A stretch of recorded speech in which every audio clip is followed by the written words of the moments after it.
Pripun Pak Bu? Sae napa sae? Sae napa sae? Ora ping akeh. Aja ping akeh. Nah, yo ben sae ngono kok sithik. Apik. Pek apa pek? Ngono. Masa yo ngono. Apa pek?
Let's go.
terima kasih matur nuwun kelawan kanca-kanca Candha Birama Laras sing diketuani bilane Adi Lanang Pak Tulus Ali Widodo ya ngono Pak.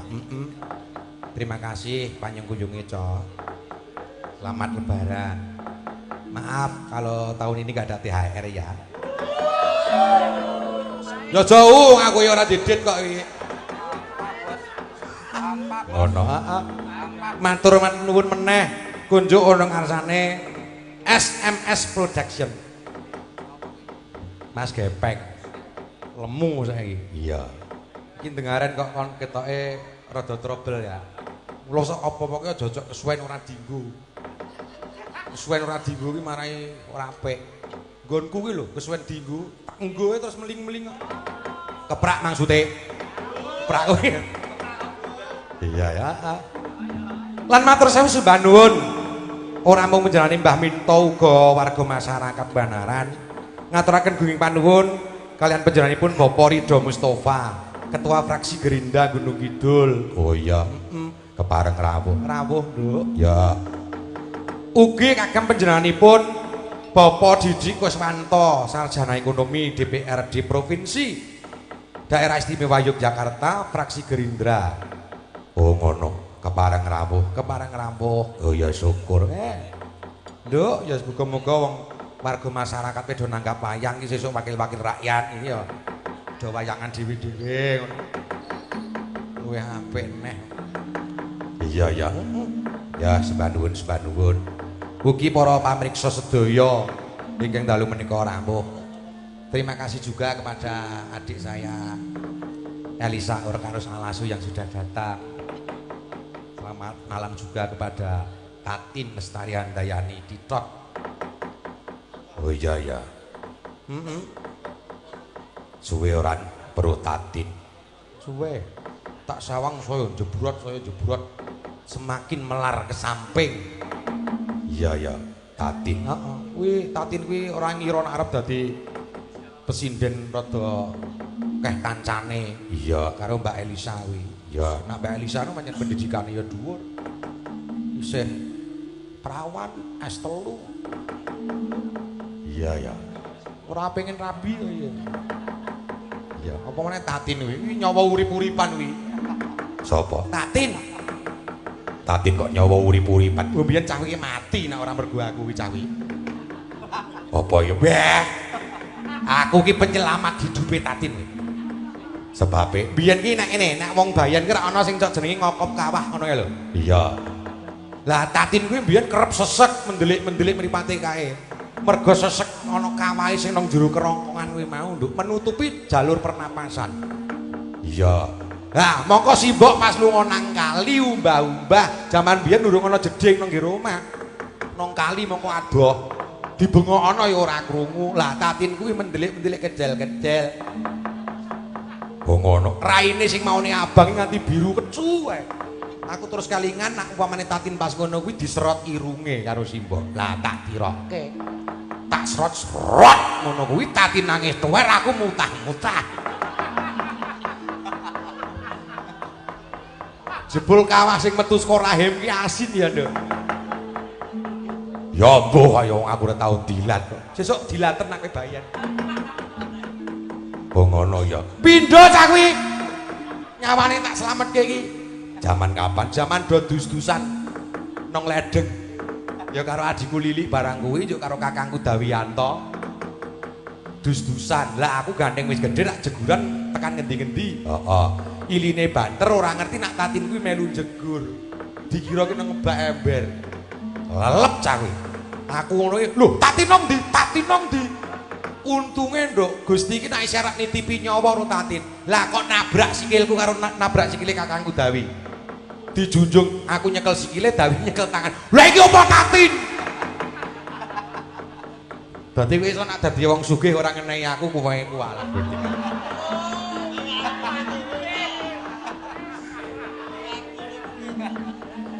Mula nek aku utang kowe aja mbok tagih.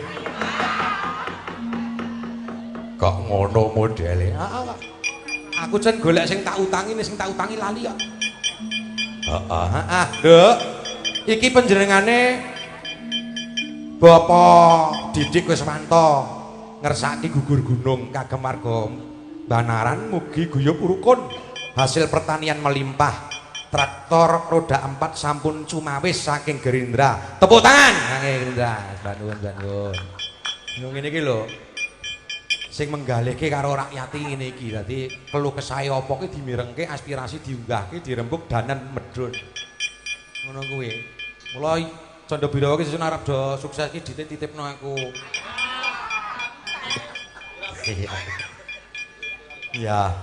Saking panjenenganipun Bapak Ridho Mustofa, doa kagem warga Banaran 1 sampai 9. Oh, sampai 9 nggih. Tansah diparingi sehat. Nggih, panjang yuswa, guyub rukun. Perekonomian lan pertanian maju, usaha maju, gumrigah nggih. Gemah ripah loh sinawi sembah nuwun. Ora ngersake, ora. Ning paring-paring dibuka saiki. Kok sindan kena ora aku buka amplop ngono mripate rene kabeh. Pira-pira kae. Wingi mantenan wingi rame-rame ora kae. Nek golek pepulih kae mesti ngono. Gugur gunung diparingke mumpung pelok, Nduk. Oh ya. Diparingke gugur gunung dhisik. Tinggo pemanasan. Ya. Ya matur nuwun iki bengi iki dengaran kok ana swara orjen bareng iki mau. Oh ngono, iki sajake rada akeh iki tanggapane. Iki nek ora tak WA dhewe Pak Tulus meneng-meneng iki cocok. Iya, mangga gugur gunung, Cok.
Sawetara ora ketemu karo kanca-kanca Candha Birawa. Oh iya, heeh. Titi Wanci senajan to akeh nawon Kang. Diaturke mengko mboko siji tak maca. Oh iya. Bengi iki ya komplit Candha Birawa. Kanca-kancane ya full kebak ora ana sing lowong. Ya. Pesindan ya komplit. Oh, komplit. Sapa wae? Nduk Okta. Nduk Vivin, iya. Terus Intan sapa? Intan Gelura. Heeh ya. Terus Bu Cita, oh iya. Genduk Lilik Pujiwati, Mbak Mami, oh iya. Terus Mbak Ndari, keri dhewe kae wakile mbokku sing wis wargi. Mbak Yutri Amin tetep dijak terus. Oh iya nak rombong liyane iki sinden tuwa dipateni nduk. Iki nak nggonku ora malah tak pepundi. Mergo ora ana sinden nom nak ora ana sinden tuwa dhisik. Oh iya pokoke sak kuwate yu. Melu aku ora apa-apa. Heeh ya, aku ora isin kok. Ngono ya. Wong anggar gedhe labuh ini dieling-eling terus. Oh ya, bintang tamu ana loro. Nduk Tatin karo Nduk Elisa. Sapa sik? Elisa sik. Tatin ki wingi iki tak tekani ki aku le pamit ping 20 ya ora tanggap sasmita kok. Nanti dhewe wae ya karo Mbak Yumu kae. Tin nak kene Semarang iki kira-kira entek bensin pirang liter ya ngono ya. Paling 20 Pak Dik. Oh iya, ya wis tak bali sik Tin. Ya ora tangkap terus nyon aku tuku bensin ya ora. Malah sing dek ben rungene lho Pak Dik. Wah! Ya, Mbak Elisa ora karo salasu. Monggo jumeneng, Mbak. Ayo. Sepati.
Saya ayu.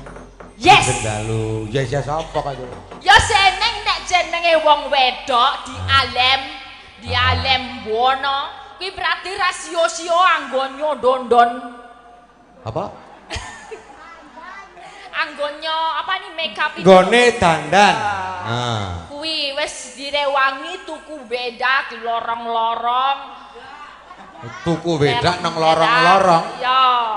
Tuku bedak nang lorong-lorong. Mahal harganya. Oh larang. Bedak Ya. larang-larang. Itu. Tapi nek misalnya diomongi, wis dandan ngono wedake mung ngeluntung rupane glawu ngono rasane sedih. Mongko jane asline ngono lho, Sa. Biyen. Ah, saiki tetep melu padha. jenengan tergantung bayarane. Lah mbiyen regane 75.000. Ya bedake kan yo sing sasetan. FIFA. Beda. Heeh, bagoran udah bagoran. Apa bagoran? Heeh, bedak bagoran nek cara mbiyen ngono kuwi. Mbiyen nek raseten yo tuku bedake Rita Podores yo. Ngono kuwi. Ngerti bedak apa kuwi? Aku ora ngerti kok. Bedak jirek. Ngedan ora. Nek bayarane larang bisa menyesuaikan. Nggih kan carane maksimal no, mosok dibayar larang-larang ora tuku sing iso apik ning kon kamera ngono. Oh, iya. Usaha. Ya. Nak kuwi nak anu kene lho aku njaluk dulu ya. Dadi bahasaku maneh usaha ya tetep usaha. Aja usaha. Mergo karo o ki tetep beda. Contoh upamane. Ya. Nak A kuwi ciri khas daerah Tegal Mengulon. Upamane nak Yojo kuwi O, nak kono A. Dadi nak cara Yojo ora ana, nak cara kono ora ana. Lah iki Yojo apa kono? Ha iki wis klebu Yojo dadi O. Tadi O. Heeh. Berarti bener to aku ngomong usaha soalnya ra ning kono iki ning Yojo. Usaha. Namanya beras aja sego, dudu sego, mata ya moto. Kene Yojo men, Yojo padalang. Sakarepe lambemu wae wis. Lah yo kan aku yo ning kene derek nganu Rojo Sri Sultan Hamengkubuwono Buwono kaping 12 gitu. Jadi aku yo sak iso-iso di Jawa-Jawa sing apik ngono lho. Oh, iya, iya. Sing kromo. Kromo. Kromo ana kromo. Kromo Leo. Ya. Tapi nggak apa-apa, enak-enak Uh-uh. di sini banyak orang rantau toh Padalang. Betul. Banyak yang dari Jakarta ya Jakarta. Kalau Jakarta Jakarta loh.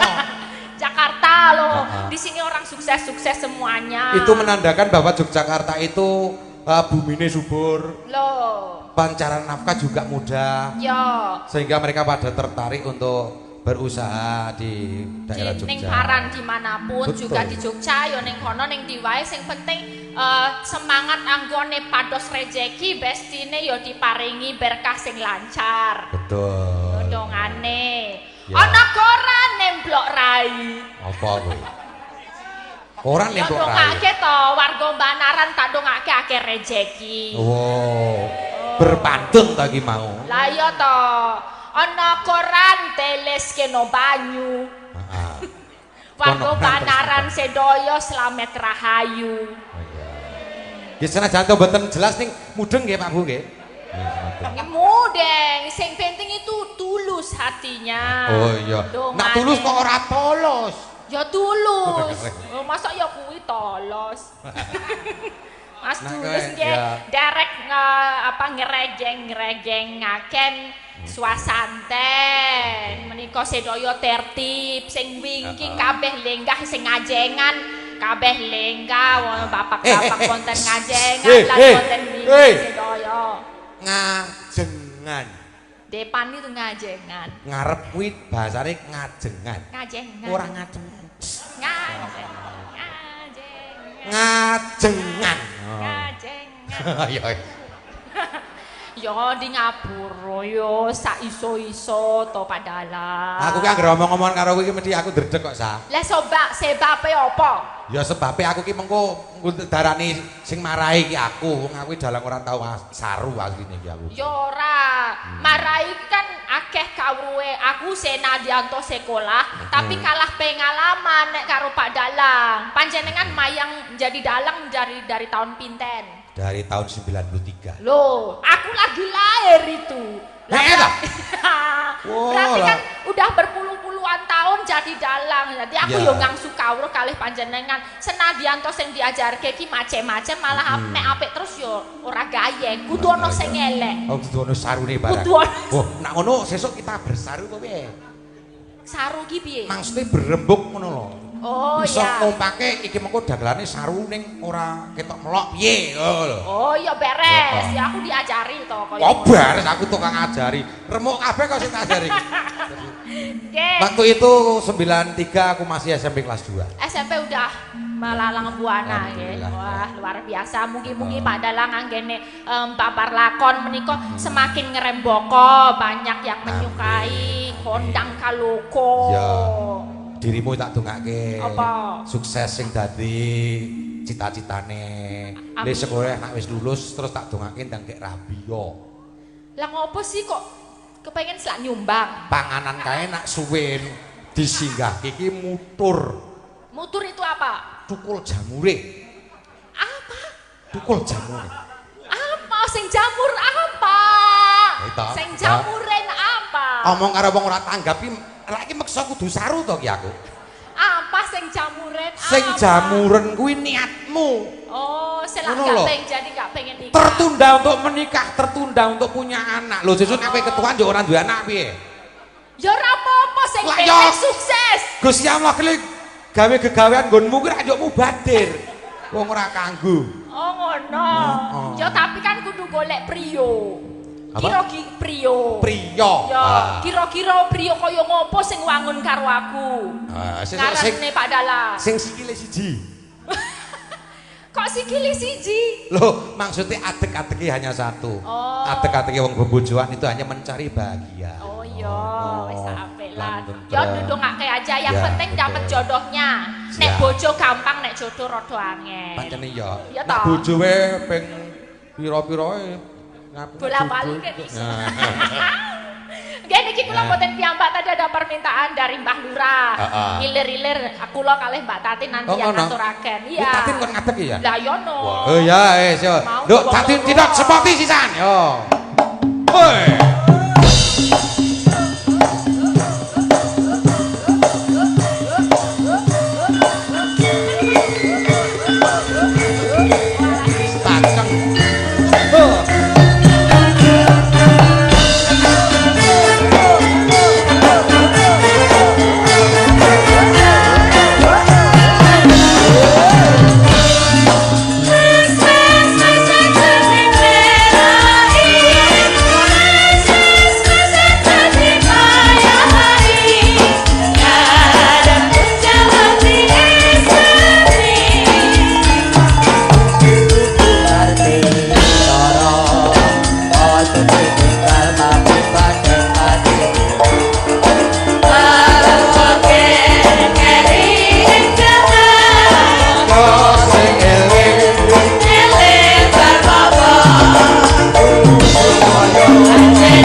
Ora sentimen, Tin.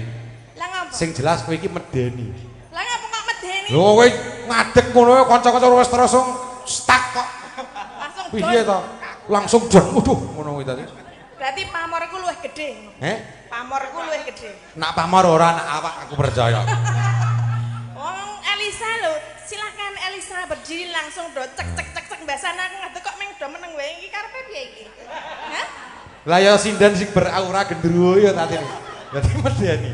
Gendruwo tak cucuk bun-bunanmu karo Mas yo cucuk bun-bun. Alah iki yo Mas iki yo padha wae mau ngandake piye mau.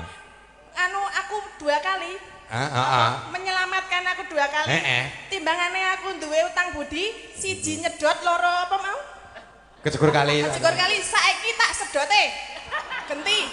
Tin kowe aja nekat aku kakangmu lho, Tin. Lah timbangane aku nyetang kowe tugase Mbak Yumu wae wis aja wis. Aku ki tok tukoke rokok wis seneng aku ki. Aja mbok sedot aja aku karo sedulur ora apa. Cilikane disedot kuwi apa irunge. Lah saiki gentenan tak sedot. Sing kuwi mau keloro aku keli, mbok saiki jenengan sing keli. Sudik men. Kowe wis jelas ndek dulur aku apa piye? Lah jen jare ben impas to ben ra ono. Ya ben impas ki ora terus roh nyawa. Lah aku mbiyen keli diselamatke. Lah saiki jenengan mangkeli yo cepet. Hak keli nang ndi mancing wae. Arang-arang kok saiki. Kok ora sida kok wis ngandhake nek biyen dislametke ngono. Ya, aku ming bangga, Nduk. Dadi aku ki nyawang kowe iki saiki seneng bangga. Tebamu wis tekan ado-ado. Ya Mbak Elisa karo Tatin sing saiki dadi sinden viral tekan ngendi-ngendi saka jasane Mas Eno Sumargi, muga lepas marani jembara kubure. Sekarang kamu menjadi sosok yang digemari banyak kalangan seniman. Mula aku ki bombong. Tak sawang ora nyono nak Tatin ki arep kaya ngene. Ngono lho. Dadi saya mengulas sedikit cerita masa lalumu. Oh ngono. Ngono kuwi ya. Dadi jenengan sebagai kakakku bangga. Yo bangga. Nek bangga biasanya cok ngenai duit ngono. Bener. Mbok mau aku rasa omong bangga ya. Omong bangga arep kelangan. Lah yang kudune nek jenenge kakang karo adik iki yo biasane adine Mas ini njuk dite Mas ngono. Lah iki malah kualik malah, Nduk, ya dite, Nduk. Lho, zaman semono kan ana tetembungan kebon nusu gudel. Oh. Ya aku padake gudel ngono, Pak. Hah? Kuwi kebone.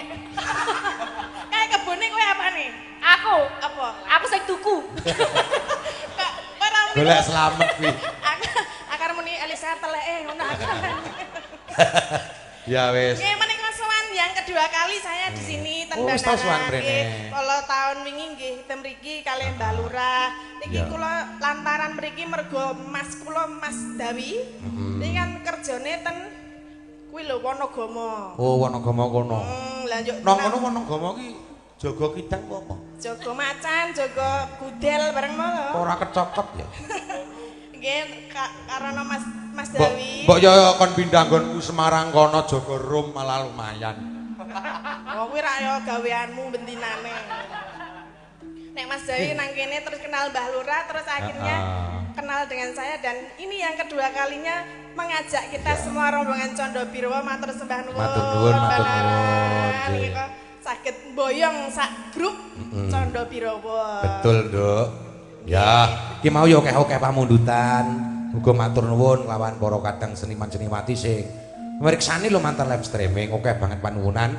Ning mbok menawa mau nampa piweling saka Mbah Lurah apa ngersake apa. Kang utama menika kanca tani ya, Mbak. Oh, kanca tani. Nggih, bawa. Nggih. Iki ya ana layang. Assalamualaikum warahmatullahi wabarakatuh Pak Dalang. Wonten lepatipun nyuwun pangapunten kula badhe nderek nyumbang lagu judule Diwul. Oh ya, Diwul. Heeh, sinden-sinden niku derek nate pirsa lagu niki. Weh. Matur nuwun kula Mbah Jambul. Nggih, menawi marang ya. Wis gampang. Sinden-sinden iki lha niki enten sing saking Gunung Kidul. Dados nak Diwul niku panganane bendina. Sing angka loro saking mriku niku. Oh niku asli made in Gunung Kidul Purwodadi Tepus. Oh, tepus. Ya. Tepus. Tipus ki penyakit ya kowe iki. Kowe nek ngomong melangi esa kowe iki. Tipes. Lah ya ning basa kedokterane tifus. Kuwi basa kedokterane. Tapi basa masyarakat kuwi tipes. Masyarakat kuwi.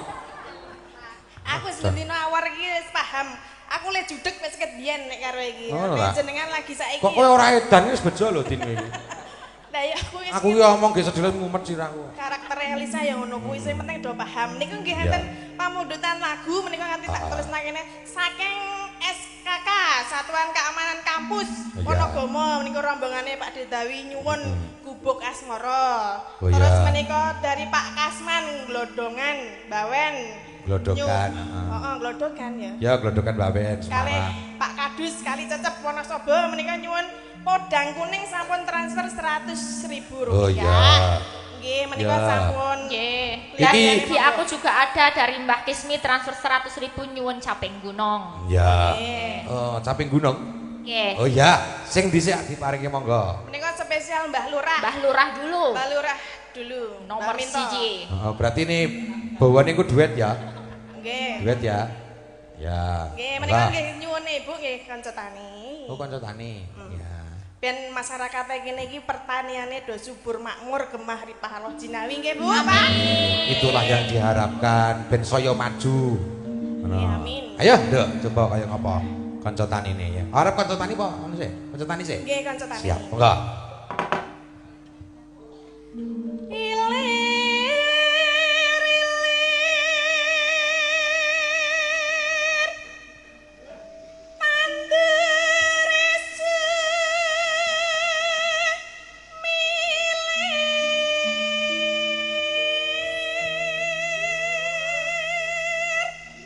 Pripun Pak Bu? Sae napa sae? Sae napa sae? Ora pek akeh. Aja pek akeh. Nah, aja apa oke-oke. Lah piye? Kok arep diangkatke kaya Oke. Sa. Nak cara Jawa kuwi anggere sae napa sae? Sae napa sae? Monggo gek diangkatke. La ilaha illallah. Kuwi tak gecek cengelmu ngono. Sekarang yo ben sae ngono mesih deh. Apik. Pek napa pek? Ngono. Masa yo ngono. apa pek? Pek apik apa pek? Pek apa apik? Ya mending pek wae mbangane sae. Gitu. Sak karepmu sak onene-mu. Ya kuwi kesenenganku kok kuwi ya. Malah wis ngentek-entekke pira wae kuwi ya. Kanca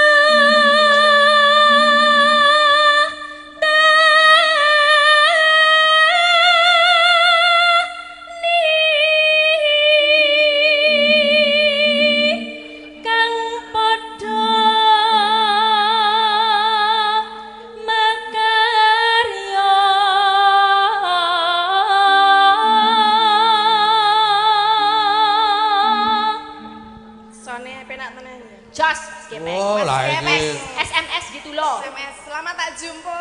Gimana kabarnya? Sehat ya, Mas. Sehat ya. Biyen pedak dino ketemu. Ya. Zamane Pak ya. Iya ya, wong Jawa ki ngono ku ya. Piye suwira ketemu? Udah sehat to? Sehat. Putrane wis pira? Kuwi wong Jawa. Ora enek kok wong Jawa. Piye suwira ketemu? Mobilmu pira? Ora enek. Itulah. Wong Jawa ki basa-basine sing apik ngono kuwi. Terus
sing Gusti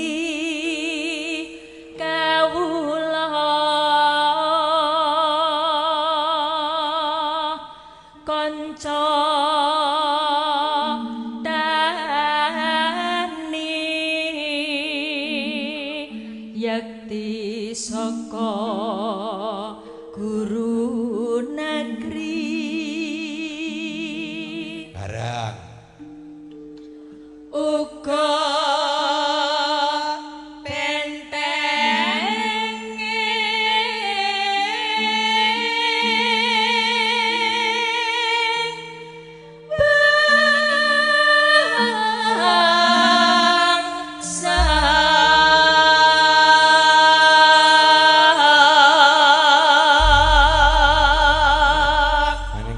ya kompak. Iya. Nek ora kerep awor iki anggere bareng malah kaya kucing kerah. Heeh ya. Pak Slamet Sugiyono Purworejo sembah nuwun.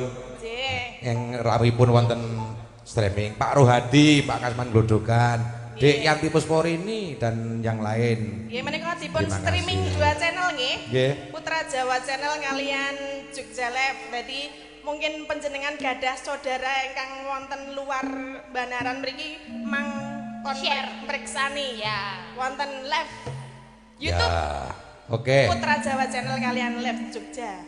Yo tembangin Nduk.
Wis diaturke.